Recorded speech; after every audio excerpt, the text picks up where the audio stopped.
Hello student, BSc part third में अपने चल रहा था इनऑर्गेनिक केमिस्ट्री, और इनऑर्गेनिक केमिस्ट्री में यूनिट फर्स्ट और यूनिट फर्स्ट का पार्ट सेकंड चल रहा था। और उसमें अपने कल थर्मोडायनेमिक स्टेबिलिटी कांस्टेंट और काइनेटिक स्टेबिलिटी कांस्टेंट जो पढ़ा था, स्थिरांक। और आज जो अपना टॉपिक है उसके आगे उसी का ही टॉपिक है।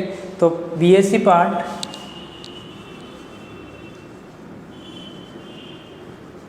थर्ड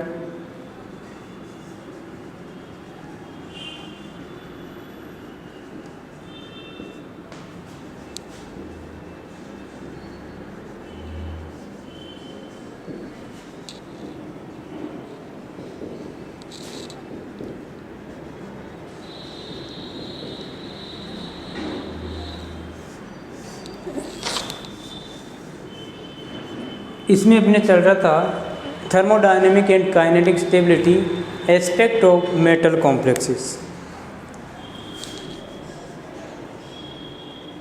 थर्मोडायनेमिक एंड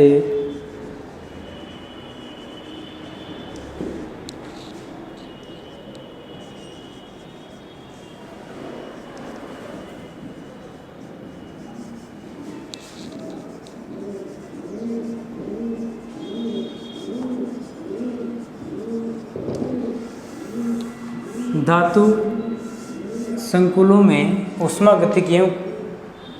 गतिकी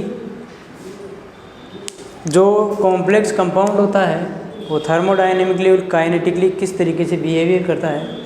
तो जो कोई भी कॉम्प्लेक्स जो होता है उसमें कल पढ़े थे कि थर्मोडायनेमिकली तौर पे जो कॉम्प्लेक्स कंपाउंड होता है वो स्थायी और अनस्टेबल होता है, और काइनेटिक तौर पे देखा था तो वो नोबल या अक्रिय और चंचल होता है। अब कोई भी कॉम्प्लेक्स चंचल कब होगा या फिर स्थायी कब होगा, अस्थायी कब होगा, अस्थायी होगा तो काइनेटिक तौर पे वो कैसा व्यवहार करेगा आज पढ़ेंगे। कोई भी ऊष्मागतिकी संकुल गतिक रूप से या काइनेटिक रूप से अक्रिय या चंचल हो सकता है।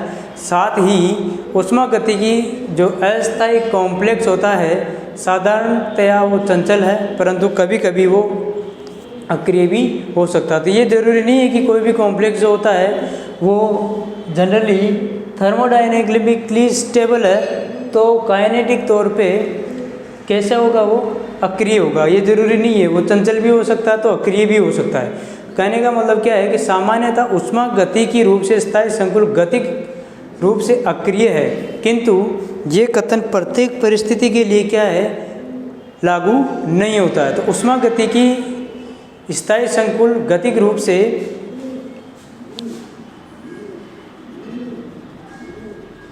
ऊष्मागतिक रूप से स्थायी संकुल गतिक रूप से यानी कि ऊष्मागतिकी जो कोई भी स्टेबल कॉम्प्लेक्स है वो गतिक रूप से अक्रिय या चंचल हो सकता है, अक्रिय या चंचल हो सकता है।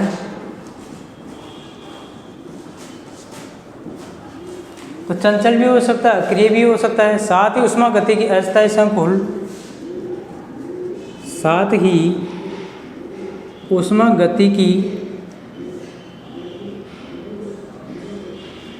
स्थायी संकुल या अस्थायी संकुल, जो अस्थायी संकुल है, अस्थायी संकुल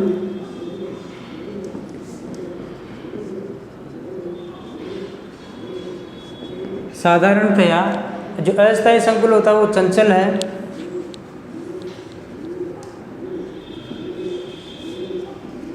या चंचल होता है परंतु कभी कभी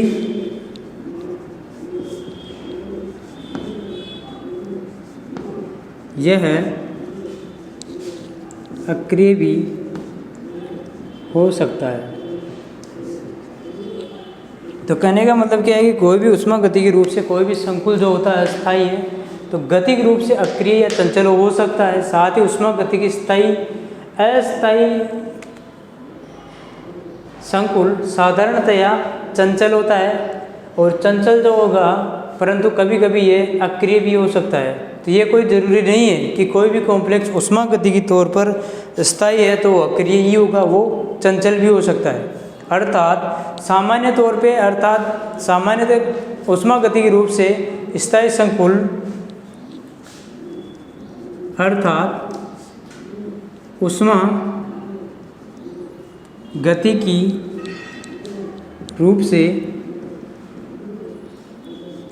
संकुल या अस्थायी संकुल ऊष्मागतिक रूप से स्थायी संकुल गतिक रूप से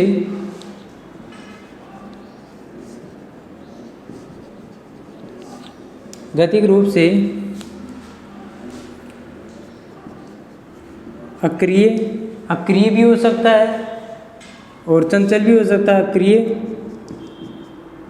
होता है परंतु यह प्रत्येक परिस्थिति के लिए सही नहीं होता है। प्रत्येक परिस्थिति के लिए सत्य नहीं है। ये जरूरी नहीं है कि कोई कॉम्प्लेक्स थर्मोडायनेमिकली रूप से और गतिक रूप से एक जैसा ही व्यवहार करे, चेंज हो सकता है। जैसे फॉर द एग्जाम्पल की बात करें तो कोई कॉम्प्लेक्स है निकिल टेट्रासाइन हो, ये वाला कॉम्प्लेक्स, इस कॉम्प्लेक्स में क्या है, थर्मोडायनेमिक रूप से स्थायी है परंतु ये गतिक रूप से चंचल होता है। तो यह संकुल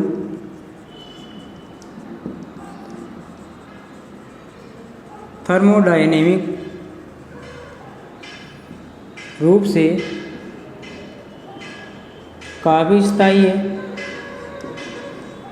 परंतु गतिक रूप से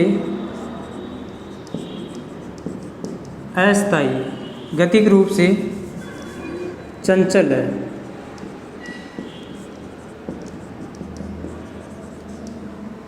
तो गतिक रूप से क्या है, चंचल होता है क्योंकि विलीन में जब भी इसका सॉल्यूशन बनेगा विलीन में यह संकुल अपने से बंधित साइनाइड, क्योंकि यह विलीन में अपने से बंधित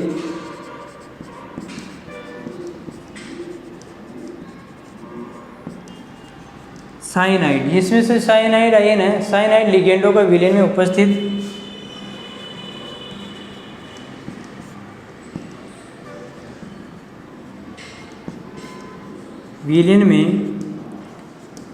उपस्थित जो सॉल्यूशन में प्रेजेंट होंगे, जो समस्थानिक चिन्हित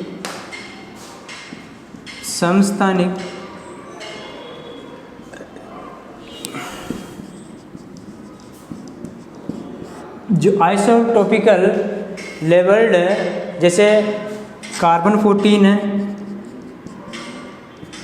कार्बन 14 जो से तीव्र गति से विनिमय करता है।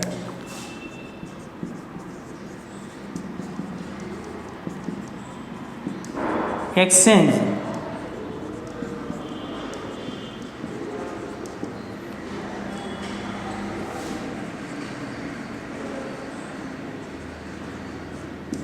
आइसोटोपिकल लेवल्ड,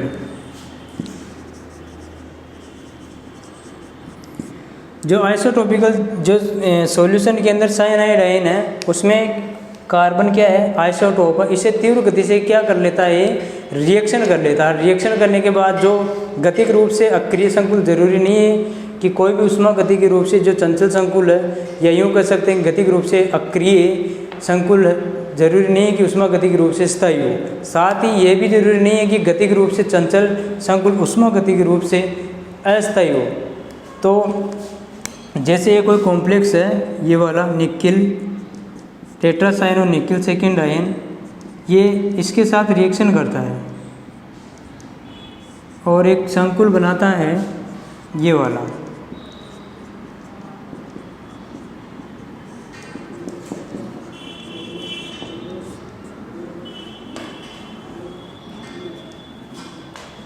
तो ये जो कॉम्प्लेक्स बना है कि कोई भी संकुल जो ये थर्मोडायनेमिकली रूप से काफ़ी क्या है, स्टेबल है, लेकिन काइनेटिक रूप से चंचल होता है क्योंकि ये विलीन में अपने से बंधित बॉन्डेड साइनाइड आयनों की विलीन में उपस्थित समस्थानिक चिन्हित से तीव्र गति से क्या है, एक्सचेंजिंग में शो करता है, विनिमय शो करता है।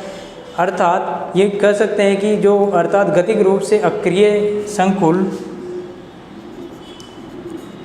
अर्थात गतिक रूप से अक्रिय संकुल, जो काइनेटिक रूप है, अक्रिय संकुल जरूरी नहीं है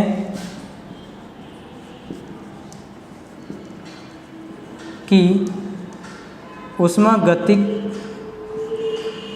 रूप से स्थायी या अस्थायी हो।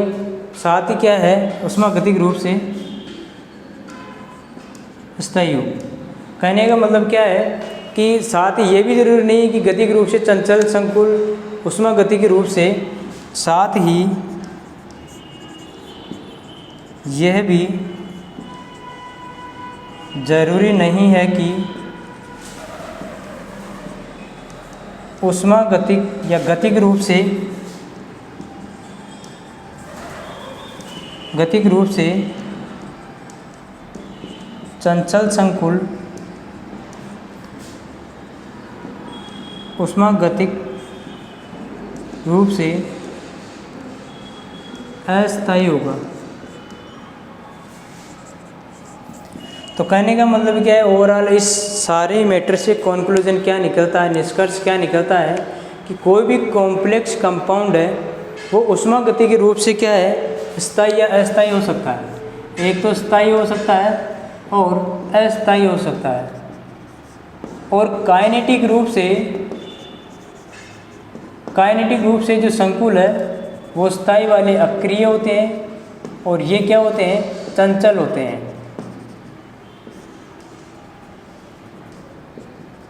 तो ये जरूरी नहीं है कि स्थायी कॉम्प्लेक्स आपका चंचल हो सकता है, अस्थायी ये हो सकता है, ये भी हो सकता है, ये भी हो सकता है। तो कहने का मतलब क्या है कि कोई भी थर्मोडायनेमिकली रूप से कोई भी कॉम्प्लेक्स कंपाउंड जो होता है वो चंचल भी हो सकता है या काइनेटिक रूप से चंचल हो सकता है, अक्रिय हो सकता है। ये जरूरी नहीं है कि प्रत्येक परिस्थिति के लिए दिए गए कंसेप्ट के आधार पर किसी भी कॉम्प्लेक्स के बारे में बताना या बात करना ये सही नहीं है कि दिया गया कॉम्प्लेक्स थर्मोडायनेमिकली स्टेबल है तो वो काइनेटिक रूप से अक्रिय व्यवहार शो करेगा। या यूँ कह सकते हैं कि कोई भी कॉम्प्लेक्स थर्मोडायनेमिकली रूप से अनस्टेबल है और वो काइनेटिक रूप से चंचल या लेवल्ड व्यवहार शो करेगा।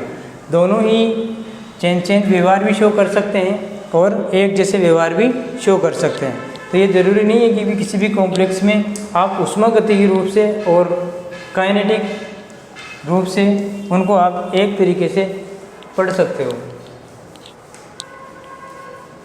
एग्जाम्पल लेते हैं और एग्जाम्पल नंबर 2 लेते हैं।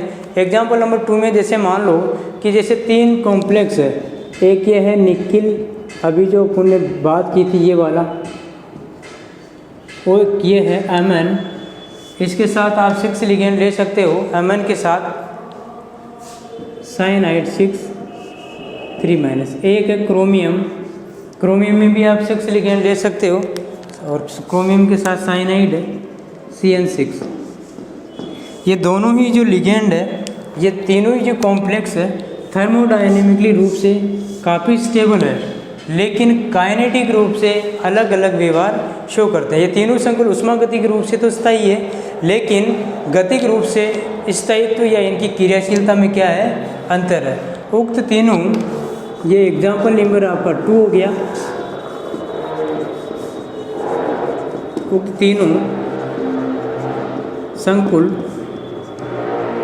ऊष्मागतिक रूप से तो काफ़ी स्थायी है, परंतु गतिक रूप से इनकी क्रियाविधि या इनका जो स्थायित्व है, क्रियाशीलता एवं स्थायित्व में काफ़ी अंतर है। अब ये अंतर क्यों है? क्योंकि पहले ही बात कर चुके हैं कि ये ज़रूरी नहीं है कि थर्मोडायनेमिकली और काइनेटिक जो प्रॉपर्टी है किसी भी कॉम्प्लेक्स की ये एक जैसी हो। इसमें निकिल अत्यधिक क्रियाशील है। इसमें प्रथम संकुल में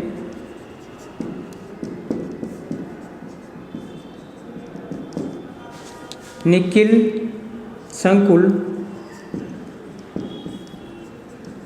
अत्यधिक स्थायी है, यानी कि मोर स्टेबल है, अत्यधिक स्थायी है, या यूँ कह सकते क्रियाशील है। अत्यधिक, इसको ऐसे लिख लो, अत्यधिक संकुल अत्यधिक क्रियाशील है। अब जो ज़्यादा क्रियाशील होगा अतः यह चंचल है, चेंज हो सकता है आसानी से, वो चंचल है। तथा अमन संकुल कम क्रियाशील है,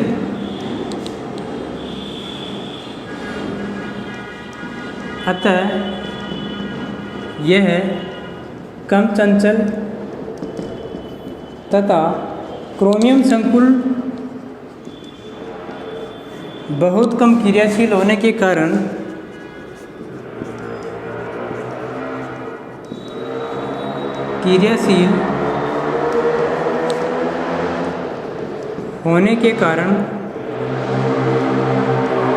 अक्रिय व्यवहार प्रदर्शित करता है। तो ये जो है थर्मोडायनेमिकली रूप से मोर स्टेबल होते हैं और काइनेटिक रूप से इनकी रिएक्टिविटी और इनकी स्टेबिलिटी काफ़ी डिफरेंट हो सकती है। प्रथम संकुल निकिल के अंदर काफ़ी रिएक्टिव होता है, इसीलिए चंचल है। ये लेस रिएक्टिव, लेस लेबल होता है। और chromium hexacyano chromium third ion जो होता है वो बहुत ही कम रिएक्टिव होता है, इसीलिए कैसा व्यवहार करता है, वो नोबल गैस की जैसे व्यवहार करता है। यूँ कह सकते हैं कि अक्रिय रूप से क्या है, अपनी प्रॉपर्टी को शो करता है। तो देखते हैं इनमें किस तरीके से ये अपने व्यवहार को प्रदर्शित करते हैं। जैसे मान लो कि जो ये निकिल है, ये निकिल इस तरीके से बना होगा, निकिल टेट्रासाइनो 2- प्लस इसकी रिएक्शन इसके साथ करवाते हैं, तो ये कॉम्प्लेक्स बनता है इस तरीके से।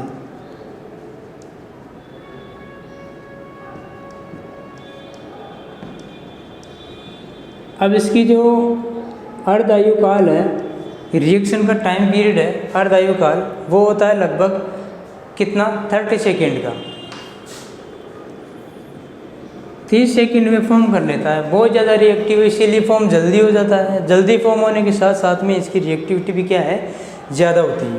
सेकेंड जो होता है ये वाला कॉम्प्लेक्स,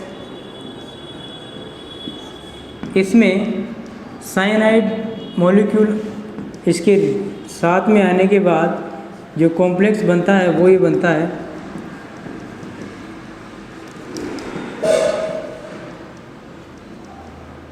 ये लगभग कितने सेकेंड में बनता है, लगभग सेकेंड के लगभग 1 आवर्स के अंदर बनता है टी हाफ। इसके लिए टी हाफ की वैल्यू कितनी है,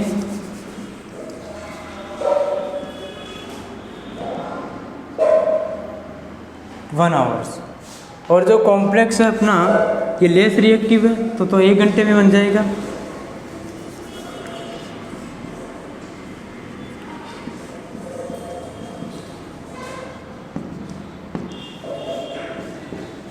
ये बनता है chromium hexacyano chromium third ion. इसका जो टी हाफ है वो होता है 24 डेज। तो काफ़ी लेस रिएक्टिव है ये वाला कॉम्प्लेक्स, ये ज़्यादा क्रियाशील है, इसीलिए इसको बोलते हैं चंचल है। और ये कम चंचल है और ये अक्रिय है। अक्रिय क्यों है कि क्रिया बहुत धीमी गति से करता है ये, इसीलिए अक्रिय होता है। तो यूँ कह सकते हैं कि कोई भी संकुल ऊष्मागतिकी रूप से अत्यधिक स्थायी होते हुए भी ऊष्मागतिकी रूप से अत्यधिक स्थायी होते हुए भी जरूरी नहीं है कि कोई गतिक रूप से उदासीन या स्थायी हो। तो ये ज़रूरी नहीं है। कोई भी कॉम्प्लेक्स कंपाउंड जो होता है थर्मोडायनेमिकली स्टेबल होता है, लेकिन गतिक रूप से क्या है, वो काइनेटिक व्यवहार शो करता है। अर्थात कोई भी संकुल ऊष्मागतिकी रूप से स्थायी होते हुए भी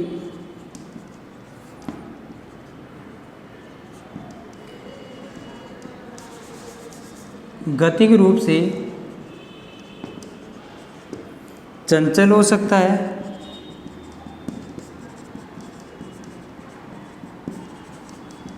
लेवल हो सकता है, जिसका जो चंचल हो सकता है, या यूँ कह सकते हो कि गतिक रूप से उदासीन भी हो सकता है। जैसे निकल साइनाइड अत्यधिक ऊष्मागतिक रूप से अत्यधिक स्थायी परंतु गतिक रूप से अत्यधिक क्रियाशील है। जैसे ये जो थर्मोडायनेमिकली रूप से मोर स्टेबल होता है लेकिन काइनेटिक रूप से मोर रिएक्टिव होता है।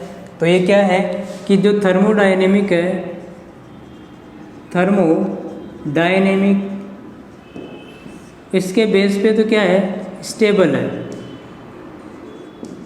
लेकिन काइनेटिक तौर पे मोर रिएक्टिव होता है। ये बहुत ज़्यादा क्रियाशील होता है। तो ऊष्मागतिकी रूप से क्रियाशील वाले जो होते हैं वो लेवल के अंदर चंचल में आते हैं, या यूँ कह सकते हैं कि स्टेबल है। तो वैसे स्टेबल है तो अक्रिय आना चाहिए था। ये कैसा आना चाहिए था, अक्रिय, लेकिन होता क्या है, चंचल। तो कहने का मतलब ये ज़रूरी नहीं है कि थर्मोडायनेमिकली की बेस पे आप काइनेटिक किसी भी कॉम्प्लेक्स कंपाउंड के फॉर्मेशन की काइनेटिक थ्योरी आप देख सकते हो। तो ये सामान्य इंट्रोडक्शन था इस चैप्टर का।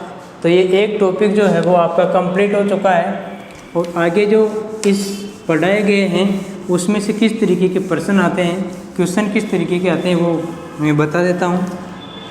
क्वेश्चन किस टाइप के आएंगे।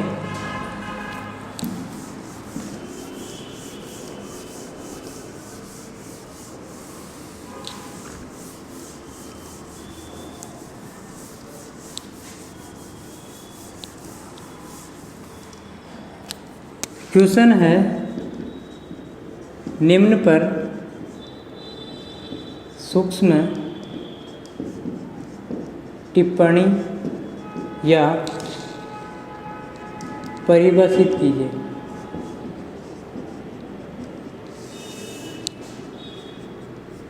ऊष्मागतिक स्थायित्व किसके लिए, मेटल कॉम्प्लेक्स के लिए, और गतिक